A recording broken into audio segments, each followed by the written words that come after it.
네, 정치천재 정봉주 전 의원, 자유여전사 이현주 전 의원입니다. 안녕하십니까? 네, 반갑습니다. 안녕하세요. 반갑습니다.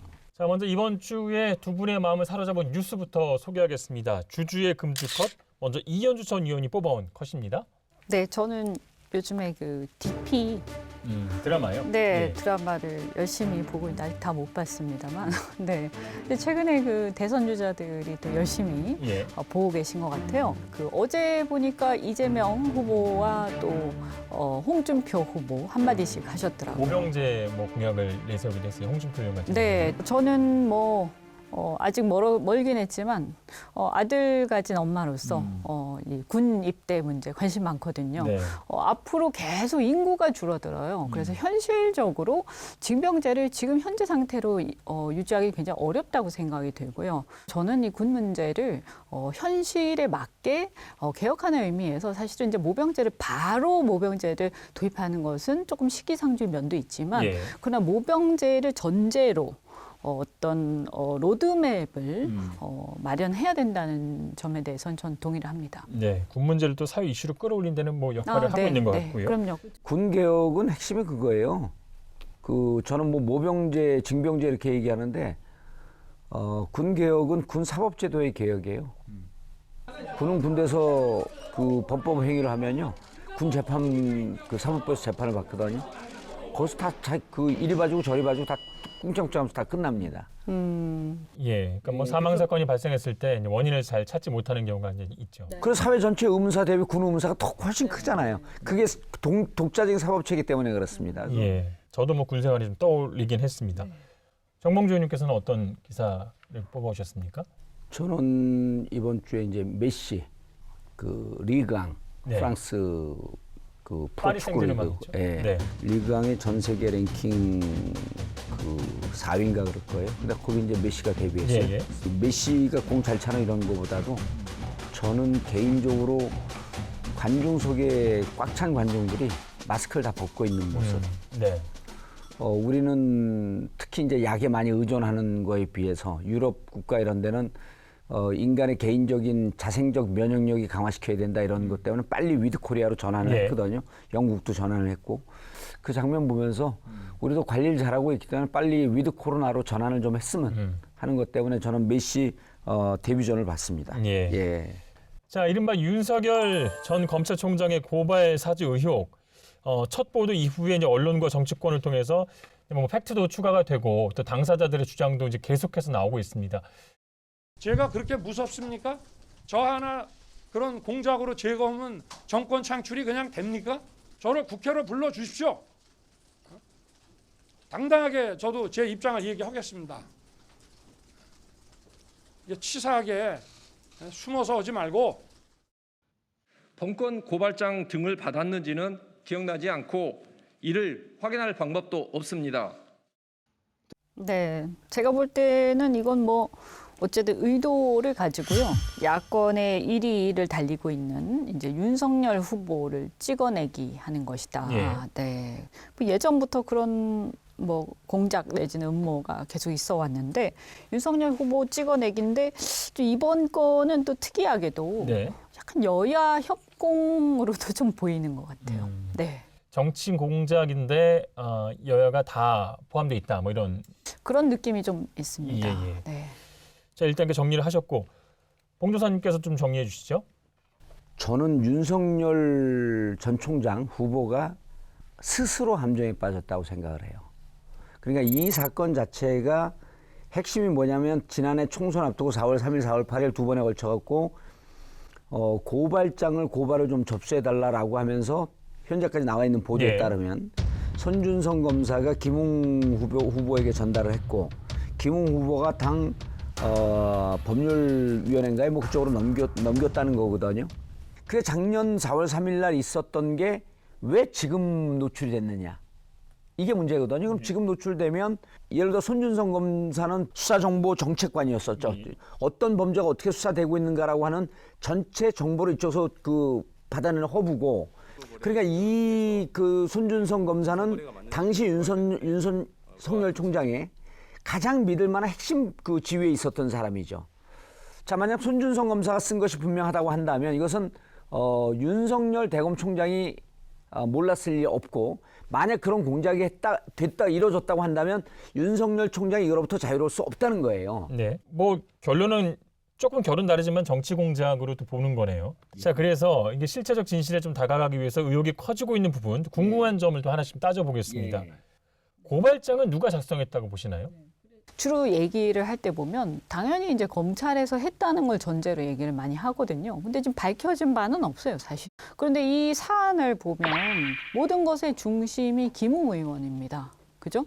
전달을 했다는 얘기만 이제 얘기를 했다가 그것조차도 또 정확하게 기억이 안 난다 이렇게 얘기를 했죠. 그래서 그걸 보면 제가 추측하기에는 이거 추측입니다만 김웅 의원이 작성했을 가능성이 굉장히 높아 보입니다. 왜냐하면 고발장을 굳이 리스크를 감수하면서 검찰 쪽에서 써서 그것을 넘겨주고 하는 것은 굉장히 부자연스러워요. 그래서 제가 볼 때는 김웅 의원 쪽에서 작성했을 가능성이 굉장히 높아 예. 보이는 이게 추정입니다. 예. 그리고 그 법사위에서 녹취가 나왔죠. 예, 장재원 의원이. 네네네. 거기에 보면 뉴스버스 기자하고의 뭐 통화인가 하여튼 녹취에서 이 김웅 의원이 최강욱 의원 고발장에 그것은 자기가 작성했다 예. 이렇게 얘기를 합니다. 나머지는 이제 기억이 잘 안 난다 예. 이렇게 이제 얼버무리고 있고요.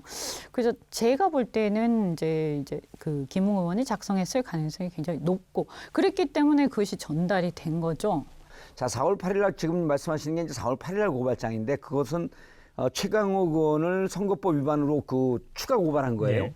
4월 3일 고발장이 이제 핵심인데 여기는 뭐가 들어가 있냐면 제보자 X라고 하는 지 모 씨의 판결문이 있어요. 근데 보통 이 판결문을 법원에 증거로 내거나 이렇게 하고 그럴 때도 잘 아시지만 이 실명을 다 지웁니다. 네. 검색으로 지워요. 근데 이 판결문이 실명을 하나도 지우지 않은 예, 예. 원문 그대로였다는 거거든요. MBC의 그 제보자 X가 제보를 예, 합니다. 예, 예. 그래서 보도되는 게 3월 31일이에요. 3월 31일.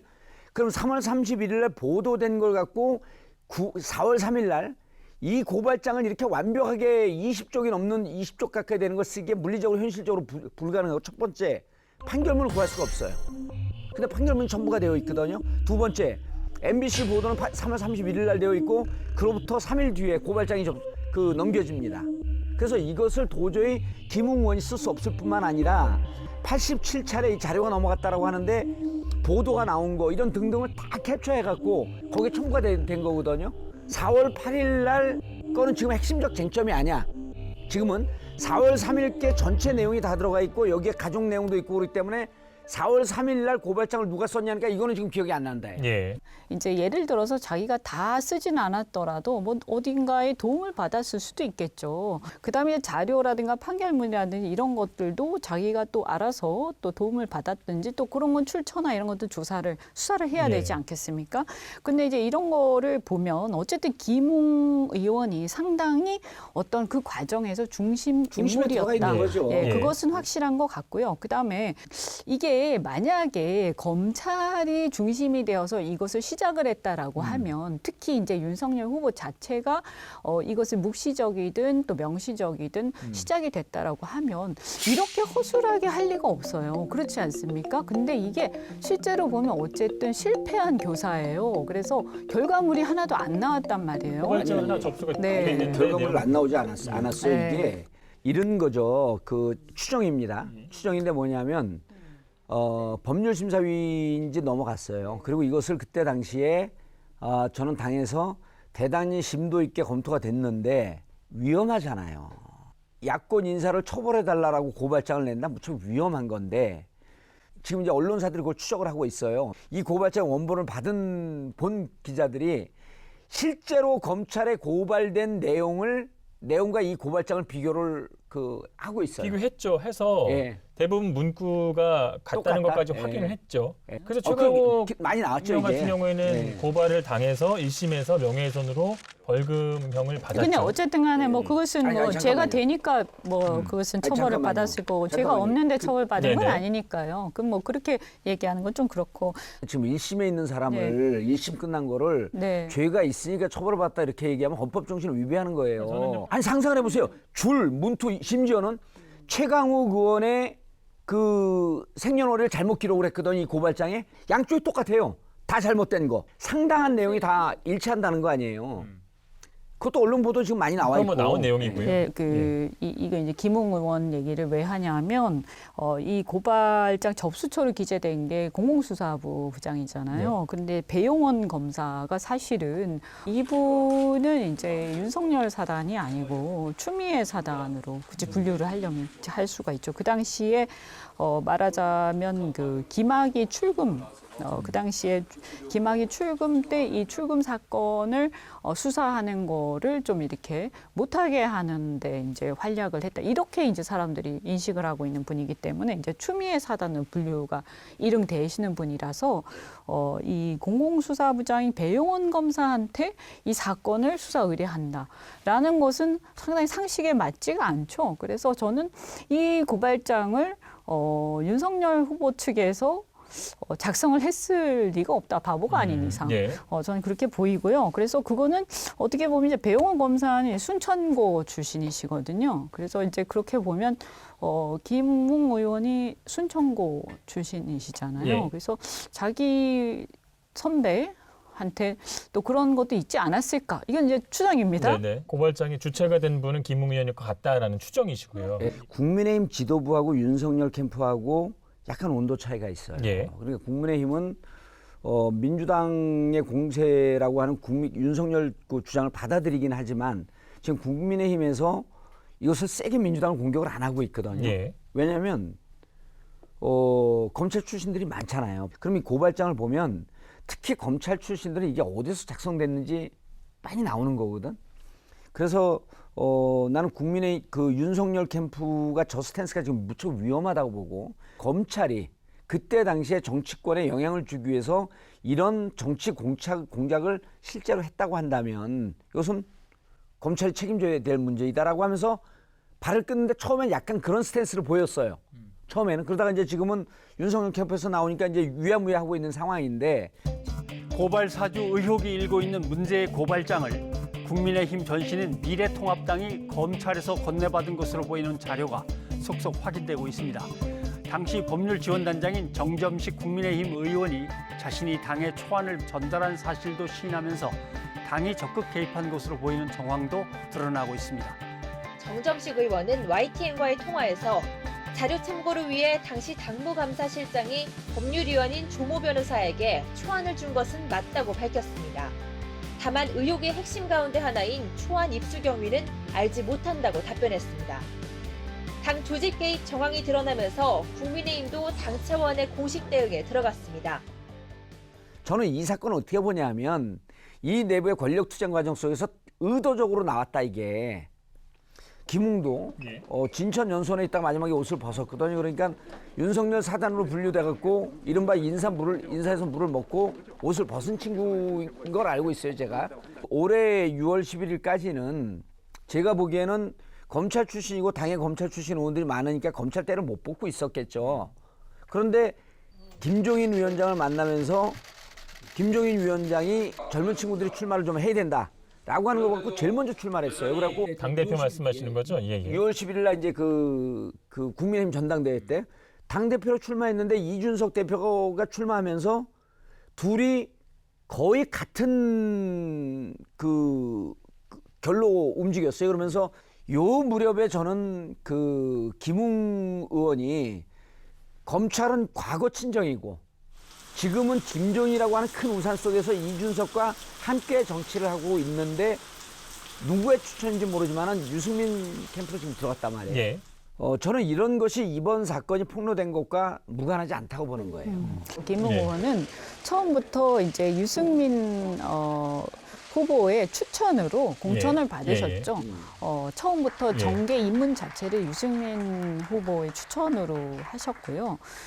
그래서 이제 사실은 이번에 전당대회 때 당대표로 이제 유승민계에서 밀었습니다. 예. 지금 당내에서는 이제 이 사건이 처음에 뉴스버스 기사가 터지자마자 유승민 후보가 윤석열 후보 사퇴를 요구하는 사실은 이제 어떤 약간의 이게 어떤 짜고 치는 예. 그런 게 아니냐 이런 이제 의심을 좀 받는 그런 계기가 됐죠. 김웅과 유승민과 이준석과 오세훈이 한 묶음이라고 봐야 되는 거예요. 그러니까 당내에서도 지금 의심의 눈초리를 어떻게 갖고 있냐면 자, 이 넷이 이미 한 패키지가 돼갖고 신주류를 형성하고 있는데 자, 김웅이 받았다라고 해갖고 이렇게 난 두 가지 가능성을 보는데 김웅이 받아갖고 넘겼다라고 하는데 이것이 우연히 터져나왔겠냐. 그런데다가 지금 얘기했듯이 그 유승민 의원이 바로 사퇴 요구했고 그 홍준표 의원도 바로 공격을 했잖아요. 책임져야 한다. 그런데 그 저는 이제 두 가지 가능성인데 그렇게 해갖고 이제 그 했는데 판이 너무 커진 거죠. 그리고 또 하나 가능성은 뭐냐면 당 내부에서 이것의 존재를 알고 있었던 거예요. 이 기사가 고발장 나오기 전에요? 나오기 전에 예. 나오기 전에 알고 있었는데 저는 무척 그 만약 여기까지 갔으면 무척 당에 교묘하게 대응했다 이제 이렇게 보는 건데 뭐냐면 이 존재가 우리들한테도 제보가 들어왔었어요. 민주당에도 예. 이해찬 대표가 얘기한 게 세 개 중에 하나가 이거라고 네네. 얘기하잖아요. 예. 그래서 이제 국민의힘에서 난 이런 생각을 하는 거예요. 딱 보니까 자 이건 민주당에서도 이 존재를 알고 있었고 이게 가만히 두고 있다가 민주당이 먼저 공개한다라고 하게 되면 이게 일파만파 더 커지니까. 더 커지니까 결국 어떤 식으로든 간에 우리 내부에서 흘리는 식으로 해갖고 나올 수밖에 없다. 그럼 흘리는 식으로밖에 노출될 수 없다고 한다면 그러면서 일석이조로 이걸 흘리는 마당에 실질적으로 윤석열이 타격을 입을 수밖에 없으니 윤석열을 타격 입힐 수 있는 보다 정확한 매체를 선정하자. 이렇게까지 난 가지 않았나 이렇게 네. 보는 거예요. 그래서 아니 뭐 제가 생각할 때는 이런 사실은 이제 야권 입장에서 보면 그 당시에 이제 최강욱 의원이라든지 여러 이제 여권 인사들 어쨌든 굉장히 이제 대립이 심화됐었고 또 이 탄압이 심했지 않습니까? 그러니까 야권 입장에서는 고발하겠다라는 이런 생각들이 그렇게 어색한 건 아니에요. 예. 다만 이제 문제는 뭐냐 하면 만약에 이것을 검찰 권력을 이용했다 하면 그렇죠. 그게 문제인 거죠. 예, 예. 그래서 이것을 뭐 김웅 의원이 작성을 했든 아니면 어떤 뭐 시민단체가 작성했든 좀 그것은 아무 문제가 되지 않는다. 오히려 어떻게 보면 야권 입장에서는 오히려 더 잘했다고 생각할 수도 있어요. 그래서 이제 제가 두 번째로 여쭤보고 싶은 게 윤 전 총장은 이제 전혀 관련이 없다라는 입장을 고수하고 있습니다. 이준석 대표 만나서도 뭐 부끄러운 게 없다, 떳떳하다 이런 얘기를 했고요. 그래서 이 부분을 어떻게 생각하시느냐 좀 묻겠습니다. 지시를 했느냐, 가장 그 강하게 개입을 했다면 지시를 한 거죠. 두 번째는 뭐 사전 보고를 받고 묵인할 수도 있고요. 아니면 사후 보고를 받고 묵인할 수도 있고 전혀 모를 수도 있는 부분이고요. 어느 선이라고 생각하세요? 자, 이 사건에 누가 개입돼 있습니까? 한동훈이 개입돼 있었던 사건 아니에요. 한동훈은 윤석열 총장의 머리와도 같은 역할을 하고 있거든요. 전체 기획을 총괄하는 친구예요.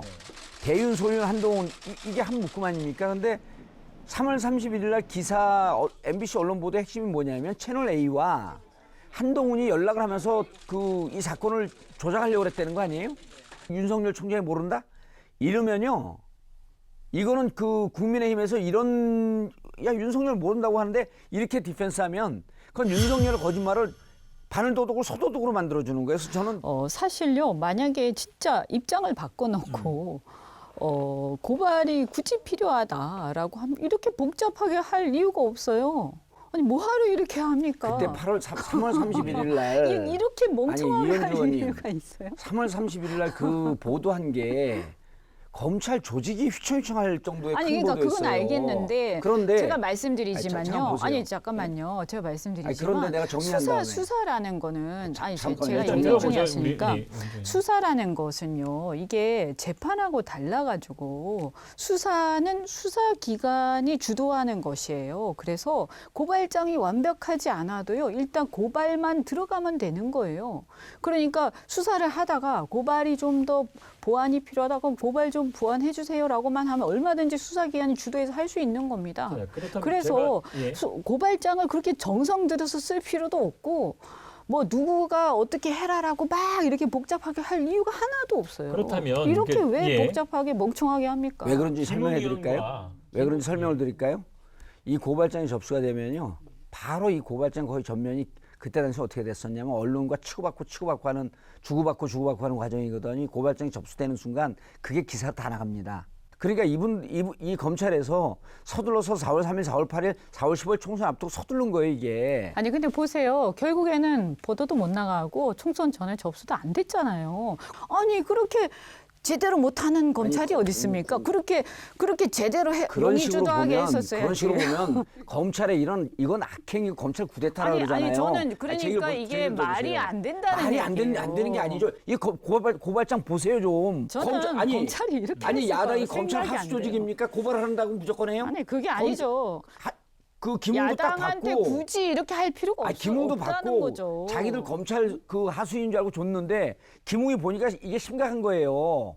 예? 그럴 사안 필요가 자체가 심각한 없어요. 거예요. 그럴 필요가 없죠. 그냥 뭔가 했었어야지. 아니 거기 검찰이 하라 그런다고 야당이 무조건 합니까? 아니 그게? 보세요. 그러면 이런 거죠. 야당이 그게 디펜스 하라니까? 그러니까 아니 그렇게 디펜스 더 이상 얘기하지 말고 야당이 그렇게 안 디펜스 하고 하시라고. 놔두면 뭔가라도 아니, 디펜스 자기들이 그렇게 막 하시라고. 했었어야지. 그렇게 디펜스 하고 그러니까 나중에 제가 검찰 타면 이해가 안 된다니까요. 뭘 이해를 안 돼요? 좀 원본을 좀 보고 얘기를 왜 하세요. 이렇게 자, 예, 엉성하게 하지? 이런 거죠. 이제 사건이 복잡하고 당사자들은 좀 부인을 하고 있고 또 증거도 사실 못한다면 그냥 좀 흐지부지될 그런 가능성도 있을 것 같아요. 어떻게 좀 흘러갈 거로 좀 예상을 하십니까? 그 당 내부의 역학관계 속에서 삐져나오는 거란 말이에요. 네. 그래서 저는 윤석열 총장이 좀 무너지는데 아마 이게 마지막 칼은 아닐 거다. 그리고 묘하게 그 뉴스버스에서 보도를 했는데 한겨레에서 고발장 전문을 또 입수했어요. 네. 그래서 제가 아까도 잠깐 말씀드렸지만 기자들 사이에선 이미 이것을 보다 확실시할 수 있는 2탄, 3탄이 준비가 되어 있는 것 같다. 국민의힘 내부 충돌 과정에서 나온 거기 때문에 그냥 흐지부지 끝날 것 같지는 않다. 그리고 이제 이게 국민의힘 신지도부하고 이렇게 부딪히는 형국이라고 보면 신지도부가 윤석열 후보가 고꾸라질 때까지 계속 좀 그 다른 방도로도 끌고 가지 않겠느냐 이렇게 봅니다. 후보 간의 공방이 계속 이어질 것 같다는 그런 예상이시고요. 이어지면 이어질수록 이제 이거는 그 스크래치가 나는 건 윤석열 총장이니까 예. 아마 계속 끌고 가려고 하겠죠. 네. 이게 이제 양면성이 있을 것 네. 같아요. 제가 이렇게 보니까 불안해하는 사람들도 좀 늘어나는 반면에 또 내부적으로 결집되는 지지자들은 또 결집되는 측면도 있어요. 그래서 마치 이제 과거에 그 추미애 윤석열 이렇게 대립될 때 그때 이제 맞으면서 큰다고 이렇게 그 계속 또 오히려 맷집이 커지는 그런 현상들도 있거든요. 일단 내부에서도 이렇게 또 공격당하고 있으면서 내부의 어떤 그 지지자들이 오히려 윤석열 쪽으로 이렇게 결집하는 측면들도 좀 나타나고 있습니다. 그러니까 그래서 대검에서 지금 뭐 감사를 하고 있는데 결과가 뭐 별게 나오지 않는다면 오히려 윤석열 총장 쪽으로 지지가 더 모일 수도 그러니까 있다. 이제 이게 결과가 굉장히 뚜렷하게 이제 아주 명백하게 나와야지 이것이 이제 굉장히 애매한 결과가 나오게 되면 저는 이게 결집되는 상황으로 갈 수도 있다. 어느 순간까지는 윤석열 후보에 대한 결집이라든가 어떤 그 보호하고자 하는 본능 이런 것들이 계속될 거라고 보는데요. 결국에는 대안의 문제라고 생각이 됩니다. 그래서 지금 이제 홍준표 후보라든지 이런 후보들이 뜨고 있는데 아직까지는 이제 대안이 되기에는 살짝 부족한 게 아닌 이런 점이 좀 있거든요. 예, 위원님 이게 지금 대검에서 이제 감사를 하고 있는데요. 공수처나 검찰 수사로까지 좀 이어질 거라고 좀 예상을 하십니까? 이제 그 법조계 유명한 얘기가 있거든요. 증거는 없는 것이 아니다. 숨어 있을 뿐이다. 고위공직자 범죄수사처가 고발 사주 의혹과 관련해 국민의힘 김웅 의원실과 손준성 검사 사무실 등 5곳을 동시다발적으로 압수수색하고 있습니다. 지난 6일 고발장을 접수한 뒤 나흘 만에 강제 수사에 착수한 겁니다. 저는 이 정도로 대범하게 거의 검찰 쿠데타 수준으로 갔으면 검찰 조사에서 어느 정도 좀 나올 거라고 보고 약간 그 이현주 의원께서 얘기하기를 내부적으로 단결되는 경향이 있다라고 하는데 이게 법적 문제가 없을 땐 단결되는 경향 분명히 있습니다. 근데 법적 지위에 하자가 생기게 되면 이렇게 쭉 빠지는 거거든요. 저는 그 홍준표 의원도 좀 얘기하는 게 조금 묘한 게 골든 크로스가 추석때 있을 것이다. 그리고 또 다른 장소에서는 그보다 더 먼저 있을 것이다. 예. 이렇게 얘기를 했단 말이에요. 범야권에서는 그 홍준표 의원이 앞선 결과도 나오고 앞선 결과도 있습니다. 나오죠. 그래서 예. 지금 이제 윤석열 총장은 본인의 지지율에다가 정권 교체 심리가 덮여 있는 거라고 그 계속 말씀을 드렸잖아요. 그래서 정권 교체 심리가 있는데 대안이 없었는데 대안이 홍준표 후보로 뜨기 시작하게 되면 윤석열 총장은 좀 빨리 빠지지 않겠냐. 자, 윤 총장이 뭐 약간 위기인 거는 같은데 이게 뭐 어느 정도까지 실체적 진실이 나올지 또 이게 공수처나 검찰 수사로 이어져서 뭔가가 뭐 나오게 될지 그 결과에 따라서 윤석열 총장의 지지율이 좀 왔다 갔다 할 것으로 보이고요. 이번 주 시사토크 알고리즘도 잘 보셨습니까? 화면 왼쪽을 눌러서 돌아왔자 채널을 구독해 주시면 알고리즘과 함께 돌발 영상, 뉴스가 있는 저녁 등 YTN의 간판 시사 프로그램을 함께 보실 수 있습니다.